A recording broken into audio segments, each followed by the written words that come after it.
नाज़रीन, आपके पसंदीदा प्रोग्राम इस सच का सफ़र है में एक मरतबा फिर खुश आमदीद। और आप एक सिलसिला देख रहे हैं जो हमने शुरू कर रखा है पास्टर सैमुअल के साथ। और इसमें हम खुदाए सालूस जो ट्रिनिटी का जो हमारा बुनियादी अकीदा है जिस पर इमारत खड़ी है मसीहत की, उसमें जो अकनूम है और उसमें जो कुछ मसीही फ़िरके और फ़िरके तो मुझे थोड़ा-सा परेशानी होती है। बहन-भाई हैं हमारे, हम उन्हें बहुत अज़ीज़ रखते हैं। और उसके अलावा भी दूसरे लोग जो तौहीदी हैं, इस बात के कायल नहीं हैं कि जो अकनूम है, या तो ये कि खुदा की ज़ात में एक से ज़ायद अकनूम मौजूद हैं, कसरत है। और दूसरा ये कि अगर मसीह खुदा के बेटे हैं तो वो अलूही नहीं हो सकते। और उसकी बहुत सी बुनियादी जो हैं वो आयात हैं, उनको इंटरप्रेट करते वक़्त वो हमें ये बताते हैं। और हमारा मकसद ये है कि जो अंजील मुक़द्दस है, जो बाइबल मुक़द्दस है, हम तसलीस तक जो तसलीस फ़ी तौहीद का जो अकीदा है, हमने 21वीं या 20वीं, 19वीं, 17वीं, 18वीं उन सदियों में नहीं बनाया। ये पहली सदी ईस्वी में जो यहूदी थे जिन्होंने खुदा यीशु मसीह को अपना निजात दहिंदा कबूल किया, और ख़ुद मसीह ने इस तरह से अपने बारे में बयान किया और जो उन्होंने काम किए, और फिर जिस तरह कलीसिया की तारीख़ हम रसूलों के अमाल में पढ़ते हैं, और उसके बाद भी पहली 3 सदियाँ जो हैं उसमें हम कलीसिया का, और आज भी हम ये देखते हैं कि किस तरह पाक रूह जो है कायल करता है और किस तरह से वो अपनी शख्सियत को ज़ाहिर करता है।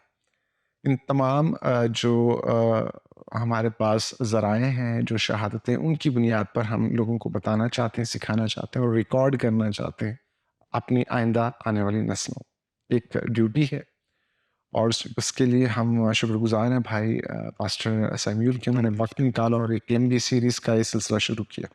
प्रोग्राम का आगाज़ करते हैं। जी, श्योर। और हमारे पास पहला सवाल जो है वो ये है कि जो एसेंस के हवाले से है जनाब मसीह के, और वो ये है कि अज़र बाइबल मुक़द्दस बेटा क्या है?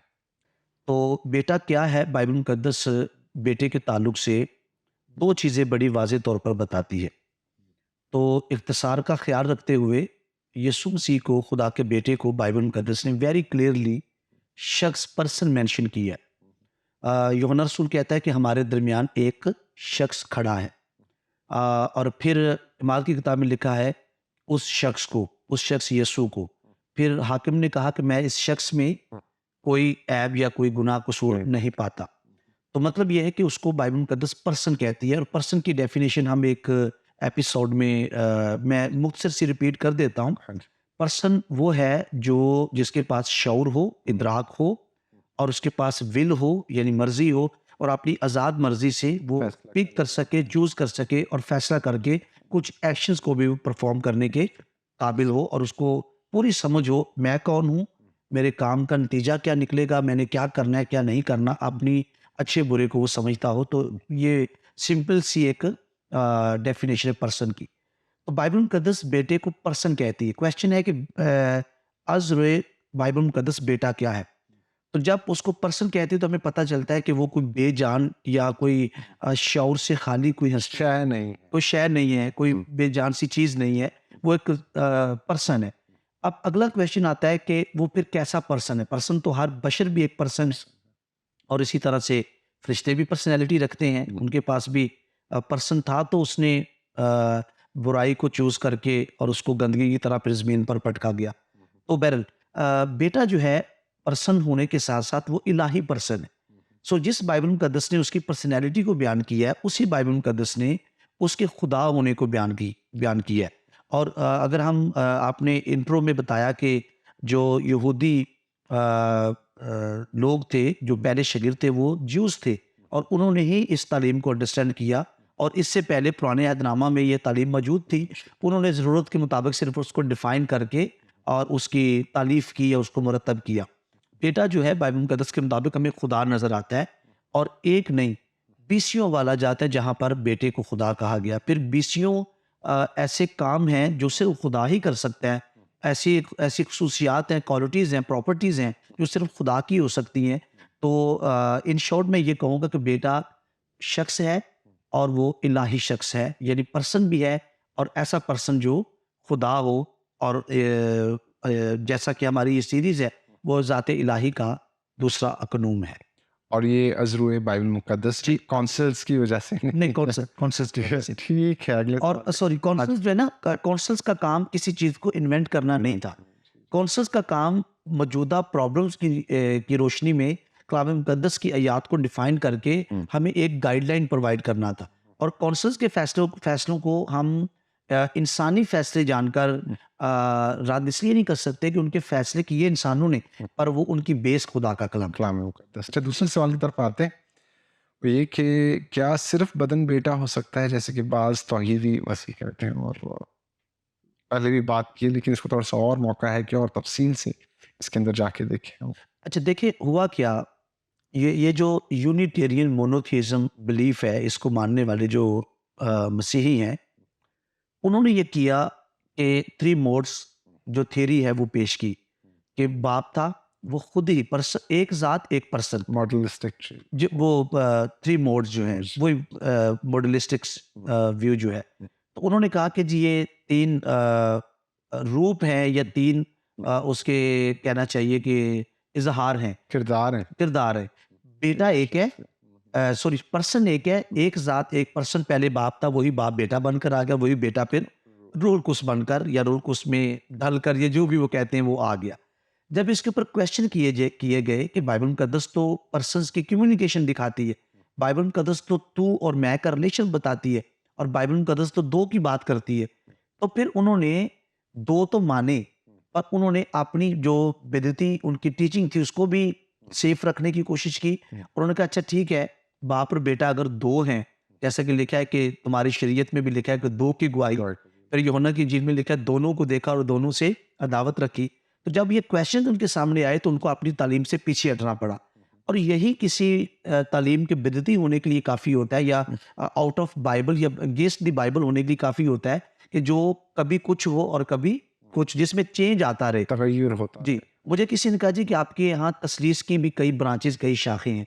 तो मैंने उनसे पूछा कि मुझे आप इंट्रोड्यूस करवा दीजिए। अंडरस्टैंडिंग कम और ज़्यादा हो सकती है, लेकिन ये एक खूबसूरती है ट्रिनिटी की। अच्छा, जो डिफरेंट तरीके से पेश करते हैं, उनकी अंडरस्टैंडिंग की वजह से है। हालाँकि वो भी बाप, बेटे और पाकरू को ही तस्लीस का नाम देते हैं, और कोई डिफरेंट तस्लीस हमारे पास नहीं है। तो जब हमने उनसे क्वेश्चंस किए कि ये बाइबल तो 2 अकानीम की बात करती है, तो उन्होंने कहा चलिए ठीक है, हम 2 मान लेते हैं। ठीक है जी। अब अभी इस वक़्त जो इनकी जो मौजूदा शक्ल है, वो तमाम तबके जो 3 मोड्स मानते हैं, वो आपको अभी खामोश नज़र आएँगे, क्योंकि उनको पता है कि हमने बात छेड़ी, हमारे ऊपर क्वेश्चंस की बौछार होगी, और हमारा अकीदा क्वेश्चंस को फेस नहीं कर सकेगा, और तालीम को हम बैलेंस नहीं कर सकेंगे। लेकिन वो लोग इनमें से जो बात करना पसंद करते हैं, उन्होंने रास्ता क्या निकाला कि एक बाप है और एक बेटा है। तो आयत कौन-सी ली? बाप मुझ में रहकर अपना या अपने काम करता है। तो उन्होंने कहा जी बाप तो इलाही शख्स है, इलाही पर्सन है, लेकिन बेटा जो है वो बॉडी है। तो उस बॉडी के अंदर बाप रहता था और वो अपने काम करता था। तो फिर बेटे की अपनी हैसियत क्या है? तो इस तरह से उन्होंने कहा जी कि बेटा सिर्फ़ जिस्म है। मेरी किसी से बात हुई, मैं पर्सन का नाम मेंशन नहीं करूँगा। मैंने उनसे पूछा कि अगर बदन बेटा है और बदन के एक बदन है, और अजीब बात ये है कि आपके नज़दीक बदन जो है बेटा है, और फिर वो बोलता भी है और बात भी करता है। तो मैंने उनसे पूछा कि एक हमारे पास बाइबल है रेड लेटर्स, जिसमें क्राइस्ट के मुँह के जितने लफ्ज़ हैं उनको रेड इंक से लिखा गया है। अब जब वो बोलेगा तो हम कैसे डिफाइन करेंगे कि ये बाप बात कर रहा है, ये बेटा बात कर रहा है? तो मैंने कहा आपको पूरी बाइबल में मार्क करना होगा कि ये जुमला क्राइस्ट ने बोला, ये अंदर वाला बाप बोल रहा था, या जो बेटा बॉडी था वो बॉडी बात कर रही थी। यानी ये अजीब सी थ्योरी है। किसी मंतक के थ्रू, किसी फलसफे के मुताबिक, किसी इल्म के तकाज़ों पर ये पूरी नहीं उतरती कि जिस्म सिर्फ बॉडी जो है वो बेटा है। तो सिर्फ बॉडी बेटा नहीं हो सकती, और ना ही कोई ऐसी टीचिंग मौजूद है, और ना ही इसका ये मतलब है बाप मुझ में रहकर, ये जोहर की यकताई के सबब से है। जो काम बेटे के हैं, बेटे का ऑफिस है, क्योंकि बेटा बाप के साथ एक ही नेचर शेयर करता है, लोहियत के एतबार से, गॉड हेड के एतबार से एक नेचर बेटा बाप के साथ शेयर करता है। तो जो काम बेटा परफॉर्म करता है उनको बाप के काम भी कहा जाता है, उनको पाकरू के काम भी कहा जाता है, क्योंकि बाप और बेटे पाकरू की जोहर एक होने के सबब से यकताई ऐसी है कि एक के काम जो है वो हमें नजर आता है कि उनको बाप भी ऑन करता है, बाप के काम को बेटा ऑन करता है। इसी तरीके, लेकिन तो भी हमें डिस्टिंक्शन भी नज़र आती है कि कुछ स्पेसिफिक रोल है जो बेटे ने अंजाम दिया, कुछ बाप ने अंजाम दिया। तो ये इन मानों में है, ज़ात और जौहर एक होने के सबब से। किसी अकल के तकाजे के मुताबिक, किसी मंतक, किसी फ़लसफ़े के मुताबिक ये बात काबिल कबूल हो ही नहीं सकती कि सिर्फ़ बॉडी जो है वो बेटा है और वो बॉडी जो है वो बात भी करती है। और बात किससे करती है? अगर अगर सिर्फ़ बेटा बॉडी है, तो वो बॉडी बाप की बॉडी है। फिर हम ये कहना पड़ेगा कि बाप मुजस्सम हुआ। तो उनके यहाँ तो ये इसी तरीके की टीचिंग है।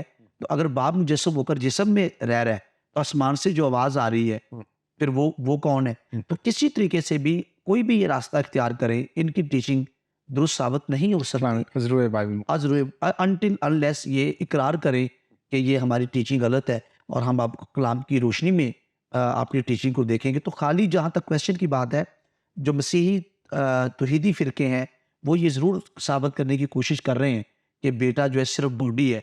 ये बहुत अजीब-सी बात है, बहुत गैर मंतकी बात है और किसी इल्म के तकाज़े के मुताबिक ये दुरुस्त नहीं है और ये टोटली गलत है। वो जब पहाड़ पर होते हैं जो उनके करीब तरीन 3 साथी हैं वो होते हैं हज़रत पतरस की और वो जो एकदम जल्दबाज़ी में जो बातें करते हैं वो नज़र आता है कि जब हज़रत एलिया और हज़रत मूसा उन्हें नज़र आते हैं। तो जी, वहाँ पर जो पहले हमने दरियाफ़्त किया बात करते हुए, गुफ्तगू करते हुए लोगों को समझाने का कि लोकेशन फ़र्क होती है जब आवाज़ आती है। जी, लोकेशन फ़र्क है जब बात होती है, फिर लोगों का रिएक्शन फ़र्क है। अब मैं वहाँ पर जब उस चैप्टर को गौर से पढ़ रहा था, तो वहाँ पर एक अजीब बात ये नज़र आती है कि जब बाप कलाम करता है तो वो दहशत ज़दा हो जाते हैं और वो ज़मीन पर गिर जाते हैं, झुक जाते हैं। लेकिन जब बेटा बात करता है तो तसल्ली हो जाती है। उनका रिएक्शन फ़र्क उनको बताते हैं क्या। और फिर ये कि आप ये देखें कि मैं हज़रत पतरस के बारे में ये देखना चाह रहा था कि उन्होंने गलती क्या की है। तो गलती जो वहाँ पर नज़र आ रही थी, वो ये नज़र आ रही थी कि वो जनाब मसीह की जो ज़ात है, उस ख़ैमे में जो 3 बनाने चाह रहे थे, उसकी जो जनाब मसीह की ज़ात है उस वक़्त, वहाँ पर कोई उनकी जो जलाल है, उसको कोई बशर शेयर नहीं कर सकता है। वो 3 ख़ैमे हो ही नहीं सकते थे, उनके लिए स्पेशली हज़रत मूसा मूसा और हज़रत एलिय्याह के कोई भी नबी उनसे बड़ा हो नहीं सकता। तो उसको टोक दिया गया वहाँ पर और बीच में गुफ्तगू करते हुए और मैं एक तफसीर पढ़ रहा था उन्होंने कहा कि खुदा ने क्योंकि वो मौका था मुनासिब मौका था खुदा बाप ने उसको टोक कर हज़रत पतरस को उनको काबू में करके उनको बताया कि ऐसा नहीं है बल्कि आपने इनकी सुननी है। जी, अब यहाँ पर ग्रामेटिकली हो सकता था हमारी सुन लो हमारी यहाँ या आवाज़ ऊपर की आने की बजाय अंदर अंदर से से आ जाती वो उनको पॉज़ करवाता भी, ठहरे ये बेटे ने बात कर लिया, मैं बाप अंदर से बात बात करने लगा। करूँगा। और सॉरी, पतरस रसूल ने इसको कोट किया है खुदा बाप से। उसने उस वक़्त जलाल पाया जब उस अफ़ज़ल जलाल से आवाज़ आई। हाँ जी। तो वो पहाड़ की भी बात करता है, बपतिस्मा की भी बात करता है। तो बिल्कुल, आप बिल्कुल सही कह रहे हैं कि हमें लोकेशन फ़र्क नज़र आ रही है, पर्सनैलिटीज़ फ़र्क नज़र आ रही है। लोगों का रिएक्शन किसको वो मतलब किससे दहशत ज़दा होकर क्या हो रहा है और दूसरे से बात कर रहे हैं तो लोकेशन रद्द अमल ये सारी चीज़ों को बालाए ताक रखकर अगर आप अपनी डॉक्ट्रिन्स बनाना चाह रहे हैं तो फिर गलती पे है। बहुत मेजर गलती है और फिर आप मैं भी ये भी देखने की कोशिश कर रहा था कि अगर आप ट्रिनिटी के जो अकीदा है और जो क़ानून है जो बिब्लिकल है जब आप उनसे हट जाते हैं तो नुकसान क्या होगा मैं इसके बारे में सोचा तो मैं नुकसान ये देख रहा था कि फिर आप अपनी रास्तबाज़ी अपनी कोशिशों से हासिल करने की दरपे हो जाएँगे, जिसका कोई हल नहीं क्योंकि आप खुदा की नज़र में कभी भी अपने कामों से वो जो है मकबूल नहीं हो नहीं सकते। हो सकता। तो वो ये है कि आप इसी के अंदर वो आ जाएगा कि वो लोग जो रुल कुदस को बुरा भला कहते हैं, जो नाकाबिले माफ़ी जुर्म के भी इर्तिकाब हो सकता है उनसे। क्योंकि आपको हुक्म दिया गया, आपको बताया गया कि ये मेरा प्यारा बेटा है, इसकी सुनो। उसको सुनने आप को उसकी तैयार सुनने के तैयार ही नहीं हैं। आप उनको सुनाना चाह रहे हैं जी, और तो कलाम मुक़द्दस को सुनाना चाह रहे हैं और अपनी इंटरप्रिटेशन के साथ और अपनी कामों के ज़रिए से निजात को पाना चाह रहे हैं, जिसको तर्क कर दिया गया इंजील मुक़द्दस में। तो वो ये बहुत बड़ा एक खला पैदा हो जाएगा और बहुत सी जानें ज़ाया हो जाएँगी। तो हमारा मकसद ये है कि जानें बचाई जाएँ और ठीक है, अगले सवाल की तरफ चलते हैं। भी कहते हैं कि मसीह में 2 ज़ातों की मौजूदगी तो ओनली जीसस भी कहते हैं। तो जो ट्रिनिटेरियन हैं और ओनली जीसस वाले उनके दरमियान फ़र्क क्या है? मैं बड़ा हैरान हुआ, पहली बार में इत्तेफ़ाक हुआ कि मैंने किसी जीसस ओनली या जो हमारे यहाँ जो वननेस बिलीवर्स हैं, उनके मुँह से ये जुमला सुना कि मसीह की 2 ज़ातें हैं, एक इलाही है, एक इंसानी है। तो हमारे लिए तो ये एग्ज़ैक्ट वो है जो हम कहते हैं कामिल इंसान हाइपोस्टैटिक यूनियन के थ्रू हम 2 ज़ातों को इत्तेहाद एक इलाही पर्सन में हम उनको देखते मुत्तहद और देखते हैं। मुत्तहिद देखते और समझते हैं।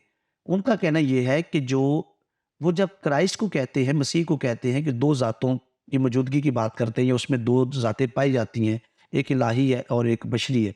तो वो इलाही ज़ात को बाप कहते हैं, बाप जो उस बदन के अंदर रहता था, और वो बशरी ज़ात को सिर्फ़ बॉडी कहते हैं। तो इस तरीके से उन्होंने एक अपनी सेटिंग जो है वो बनाई हुई है, ताकि वो वही जुमले, अच्छा उनको ये जुमले इस्तेमाल करने की ज़रूरत क्या है? इब्तदाई यूनिटेरियंस तो ऐसा नहीं करते थे। ज़रूरत इसलिए है कि उनको किसी न किसी तरीके से आम मसीही को धोखा देना है। मैं ये समझता हूँ ब्रदर सुहेल, ये इतने इतने डेंजरस हैं ये। मतलब आप अगर किसी डॉक्टर को पूछेंगे तो वो आपको बता सकता है, डॉक्टर मतलब मेडिकल डॉक्टर बता सकता है कि आपकी बॉडी की ये प्रॉब्लम कितनी खतरनाक है। आम लोगों को तो नहीं पता होगा। इसी तरीके से कलाम मुकद्दस को समझने वाले ही देख सकते हैं कि ये कितने खतरनाक है। मैं मिसाल देता हूँ, हमारे पास हम मसीही मज़हब के अलावा गैर मज़हब लोग हैं। हमें पता है, वो क्लियरली कहते हैं जी हम ईसा को, मसीह को खुदा का बेटा नहीं मानते। उनका एक अपना बिलीफ है। स्टांस तो उनका अपना बिलीफ है, तो वो नहीं मानते। हमें पता है कि हम अलग हैं, वो अलग हैं। पर ये कितने खतरनाक है, जो हम में भी है और ये उसको बेटा भी कहते हैं। और बेटा बेटा कहने का बड़ा खूबसूरत एक बयान है हमारे पास, चूँकि वक़्त बड़ा लिमिटेड होता है। तो क्राइस्ट ने पूछा लाज़र के ज़िंदा जहाँ लाज़र को ज़िंदा किया गया, क्या तू खुदा के बेटे पर ईमान लाती है? और ऊपर-नीचे आप देखिए, क़यामत और ज़िंदगी की बात हो रही है, तो वो कहती है मैं ईमान ला चुकी। वो खुदा के बेटे पर, मैं ये समझता हूँ कि अगर बेटे को सिर्फ़ आपने बशर मानना है, तो कभी यूहन्ना की इंजील के 14वें बाब में इब्तिदाई आयत में बेटा ये ना कहता, खुदा पर ईमान रखते हो, मुझ पर भी ईमान रखो। वो ना भी ये कहता तो लोग बशर तो उसे मान ही रहे थे, बल्कि इतना ज़्यादा मान रहे थे, इसकी बहनें हमारे यहाँ, इसकी माँ, इसका बाप, तो उसको अपनी बशरियत मनवाने के लिए ये कहने की ज़रूरत ही नहीं थी कि मुझ पर ईमान रखो। इसका मतलब ये है कि वो खुदा के पैरेलल बात कर रहे हैं। जैसे तुम खुदा पर ईमान रखते हो, मुझ पर भी ईमान रखो उसी तरह। जैसे खुदा पर ईमान रखते हो, उसी तरह मुझ पर ईमान रखो। अदरवाइज़ सिर्फ़ बशर, मुझे और आपको कभी नहीं कहना पड़ा कि हमें इंसान मानो। लोग हमें जानते हैं कि सुहेल भाई एक पर्सन है, इंसान है। मुझे भी लोग जानते हैं। तो ये जो बात वो करते हैं कि 2 ज़ातों का इत्तेहाद है, तो उनको खुद नहीं पता कि ये जुमला तो उन्होंने हमसे ले लिया, पर उसकी अंडरस्टैंडिंग उनको नहीं है कि हम ये जुमला किस सेंस में बोलते हैं। तो उनके मुताबिक जो इलाही ज़ात है वो बाप है जो अंदर बसा हुआ है, बॉडी बशरी ज़ात है। इस तरह से बेटा 2 ज़ातों का इत्तेहाद है, और ये थियोलॉजिकली बहुत बड़ा, बिब्लिकली थियोलॉजिकली बहुत बड़ा एरर है। जब हम कहते हैं, फ़र्क क्या है? जब हम कहते हैं कि मसीह यीशु में 2 ज़ातें हैं, वो इलाही ज़ात भी रखता है, बशरी ज़ात भी रखता है, तो हम उसी एक पर्सन बेटे की बात करते हैं, हम बाप की बात नहीं करते। बाप तो वो है जिसने बेटे को दुनिया में भेजा है। तो भेजने वाला आसमान पर बाप, भेजा हुआ बेटा ज़मीन पर मुझे बाप ने भेजा है। और जब वो भेजा हुआ बेटा आया, तो चूँकि उसके पास इलाही जौहर तो मौजूद है, वो इलाही ज़ात रखता है। तो इलाही ज़ात को रखते हुए, उसको चेंज किए बगैर, उसमें तब्दीली किए बगैर, उसने इंसानी ज़ात को भी इख्तियार कर लिया और कलाम मुजस्सम हो गया, कलाम मुजस्सम हुआ। तो बेटा बेटा जो सिर्फ़ इलाही ज़ात रखता था, वो दुनिया में आया, और उसको दुनिया में आकर जिस्म इख्तियार करना इसलिए ज़रूरी था ताकि बदन में कफ़ारा दे सके, और वो खुदा का बर्रा हो सके, उसके बदन को सलीब पर कीलों से जड़ना पॉसिबल हो सके, और कफ़ारा होने के सबब से हम निजात पा सकें। तो हमारा और उनका व्यू क्या फ़र्क है? वो 2 ज़ातों से मुराद बेटे को बदन और बाप को इलाही ज़ात समझते हैं, और हम 2 ज़ातों से मुराद उसी एक पर्सन बेटे को, जो इब्तिदा में खुदा के साथ था और वो दुनिया में आया और उसने जिस्म को इख्तियार किया। हम इसको इस तरह से अंडरस्टैंड करते हैं। और हाइपोस्टैटिक यूनियन यानी शख्सियत की वहदत के हम कायल हैं। यानी उसकी बशरी ज़ात का मतलब, उसने कोई इंसानी शख्सियत को इख्तियार नहीं किया। शख्स एक रहा, पर उसमें 2 ज़ातें मौजूद। मौजूद हुई। अच्छा, मैं एक चीज़ ये देख रहा था कि अगर जो अहमदी जो हैं वो एतराज़ करते हैं, बड़ा खूबसूरत करते हैं, लेकिन वो फ़र्क उसमें है कॉन्टेक्स्ट में, लेकिन वो इससे ना मैच करता है। वो ये कि अगर ये बदन जो है जिसमें उनके बकौल बाप है और वो बदन ही है सिर्फ, अगर वो क्रूसीफाई होने के लिए चला गया तो ये तो बहुत बड़ा जुल्म हो गया। खुदा ने एक बदन को धोखा दी, तो ऐसे खुदा को नहीं मानना चाहिए। वो जो अहमदी हजरात हैं कहते हैं, और एथिस्ट भी ये एतराज़ उठाते हैं कि आपका खुदा बहुत जालिम है। तो ये इन चीज़ों को देखना है कि, और फिर कुर्बानी जो परफेक्ट कुर्बानी है, जानवरों की कुर्बानियाँ हो रही थी, बड़ी ज़बरदस्त हो रही थी वो, और हर साल होती थी और बहुत ज़्यादा होती थी। लेकिन परफेक्ट कुर्बानी नहीं थी, वो कुर्बानियाँ परफेक्ट नहीं होती थी। उसकी बुनियादी वजह उसमें जानवरों की मर्ज़ी शामिल नहीं होती थी। मर्जी। वो इस लिहाज से कामिल नहीं थी, और अगर वो कामिल होती तो बार-बार ना होती। और जनाब मसीह की कुर्बानी की अगर वो बात करें, अगर सिर्फ़ इंसान मतलब जिस्म ही कुर्बान हुआ है, तो वो इतनी उसकी कीमत वैल्यू ही नहीं है कि वो आप खुद उसको मान रहे हैं कि उसकी कोई वैल्यू नहीं है। तो जब वैल्यू नहीं है तो फिर वो कुर्बानी भी नहीं हो सकती, और अगर कुर्बानी हुई है और गुनाहों की माफ़ी हुई है, कलीसिया वजूद में आई है, तो फिर इसका मतलब है कि वो जो बदन जो है आप उसको इस नज़र से नहीं दे सकते, उसके लिए वो नहीं कह सकते जो आप अब तक कहते मानते आए हैं। आपका वजूद ही ख़त्म हो जाता है खुद ब खुद इस बिलीफ के साथ, अगर आप थोड़ा-सा और डीप में जाएँ, कुर्बानी को सामने रखते हुए। बदन को फ़ानी कहा जाता है, नेक्स्ट सवाल है ये, तो हम किस तरह खुदा के बेटे को अब्दी साबित करें? तो बदन को फ़ानी कहा जाता है उनकी टीचिंग के मुताबिक। हम किस तरह बेटे को के अब्दी होने को साबित करें? तो मैं एक रेफ़रेंस दूँगा। अब्दी होना फिर भी छोटी बात है। अब्दी होना फिर भी छोटी बात है। किसी न किसी तरीके से इंसान जो है, चाहे वो गुनहगार है, हमारी जो रूहें हैं, हम जान बदन रूह रखते हैं, हमारी जो इंसानी रूह है वो भी अब्दी है। मतलब कुछ हमेशा आग में जलते रहेंगे और कुछ हमेशा खुदा के साथ आराम में ज़िंदगी गुज़ारेंगे। तो असल अगर हम थोड़ा-सा अब्दी के अलावा ये देखें तो बेटा अज़ली भी है। मैं एक रेफ़रेंस कोट करूँगा। मीका नबी का सहीफ़ा 5वाँ बाब दूसरी आयत, लेकिन ए बैतलहम इफ़राता, अगरचे तू यहूदा के हज़ारों में शामिल होने के लिए छोटा है, तो भी तुझ में से एक शख्स निकलेगा। यहाँ पर भी उसको बदन नहीं कहा गया, एक शख्स निकलेगा, और ये हवाला कोट किया गया मसीह यीशु की पैदाइश के ऊपर। इसका मतलब है कि इस रेफरेंस को वो बाप की तरफ या किसी और तरफ लेके जा ही नहीं सकते। तुझ में से एक शख्स निकलेगा और मेरे हजूर इसराइल का हाकिम होगा। उसका मसदर ज़माना साबिक, हाँ, कदीमुल अय्याम से है। यहाँ पर जो लफ्ज़ है ना, कदीमुल अय्याम, ज़माना साबिक, कदीमुल अय्याम, तो यहाँ कदीमुल अय्याम के लफ्ज़ आया है ओलाम, और ओलाम लफ्ज़ जो है इसका जो एग्ज़ैक्ट मतलब है वो अज़ल है। तो यानी ऐसा गुलाम अबद के लिए भी इस्तेमाल होता है, लेकिन ये चूँकि उसके आने से पहले पास्ट की बात की जा रही है कि वो पहले से है। कितना पहले से है? वो अज़ल से है, गुलाम। इब्तिदा में कलाम था, कलाम खुदा के साथ था। यहाँ पर लफ्ज़ आरखे आया है। आरखे लफ्ज़ के 3, 4, 5 मतलब है, लेकिन कॉन्टेक्स्ट में यहाँ पर इसका मतलब है अज़ल से। इब्तिदा में कलाम था, यानी कलाम अज़ली है, और यहाँ पर बेटे को जो जिस्म में पैदा होगा। अच्छा, गुलाम लफ्ज़ जो है इब्रानी ज़ुबान का, वो खुदा का एक सिफ़ाती नाम भी है, एल गुलाम।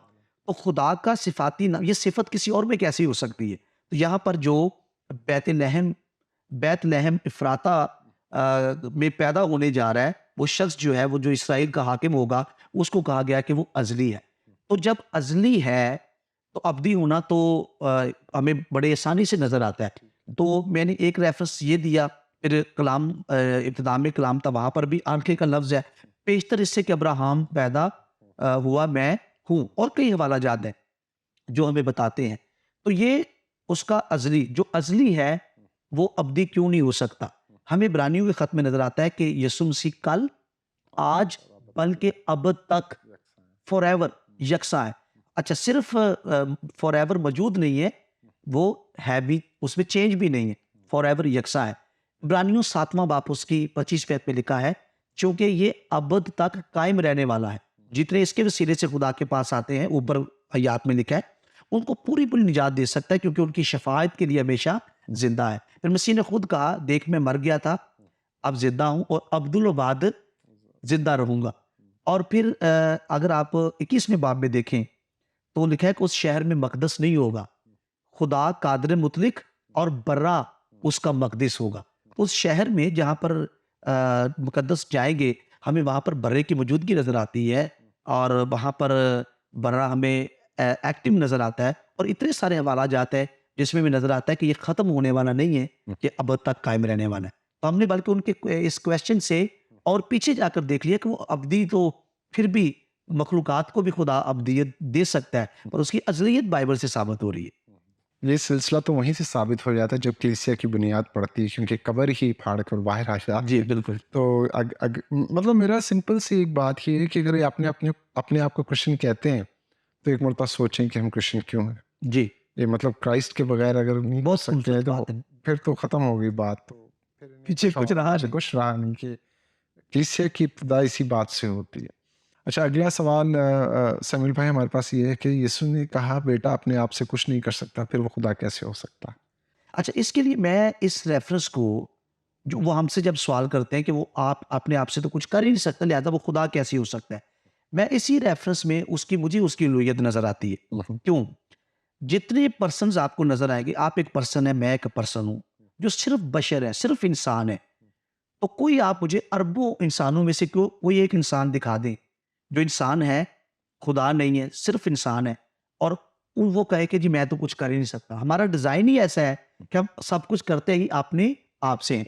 आदम ने फल खाया, खुदा ने नहीं रोका। आज दुनिया में हर बशर अपनी-अपनी राह को का तयन करके अपनी-अपनी खुदा के बल्कि खुदा और उसके कलाम के खिलाफ ही सब कुछ कर रहे हैं। इसका मतलब ये है कि बशर के ऊपर इसका इतलाक ही नहीं हो सकता। बशर का डिज़ाइन ऐसा है, उसकी तख्लीक ऐसी है कि वो सब कुछ अपने आप से ही करता है। ये कहा ही उस वक़्त जा सकता है जब कोई ऐसा शख्स हो जो दूसरे अकानीम के साथ एक नेचर और एक विल शेयर कर रहा हो, तो फिर ये कहा जा सकता है कि मैं अपने आप से कुछ नहीं कर सकता। वही विल जो बाप की है, विल शेयर हो रही है, तो बाप और बेटे और पाक रूह की मर्ज़ी और विल एक होने के हिसाब से ये बशरियत के एतबार से उसने ये जुमले कहे ना, मेरी नहीं बल्कि तेरी मर्ज़ी। ये उस वक़्त की बात है, अभी हम कर रहे हैं बात कर रहे हैं ओंटोलॉजिकली। ओंटोलॉजिकली ये जब बात की जाएगी तो बाप और बेटे और पाक रूह की एक नेचर, एक फितरत, एक उलूहियत, एक गॉडहेड, एक मर्ज़ी और उसकी वजह से बेटा कह रहा है कि मैं अपने आप से कुछ नहीं कर सकता क्योंकि वो बशरी जामे में है। और इसके अलावा एक छोटी-सी बात और इसको यहाँ पर क्लोज़ कर देते हैं कि देखिए अंजील का कॉन्टेक्स्ट सिर्फ़ आयत से नहीं होता, तमाम जो तहरीरात मौजूद हैं उसके हवाले से होता है। और आपको याद होगा कि उन पर ये इल्ज़ाम लगा था कि वो बाल ज़बूत की वजह से ही करते हैं। तो अगर वो आयत अगर आपने पढ़ी होती तो ये बात ना करते हैं। छोटी-सी बात के साथ हमें इजाज़त दीजिएगा, अगले प्रोग्राम में मिलते हैं। खुदा हाफ़िज़।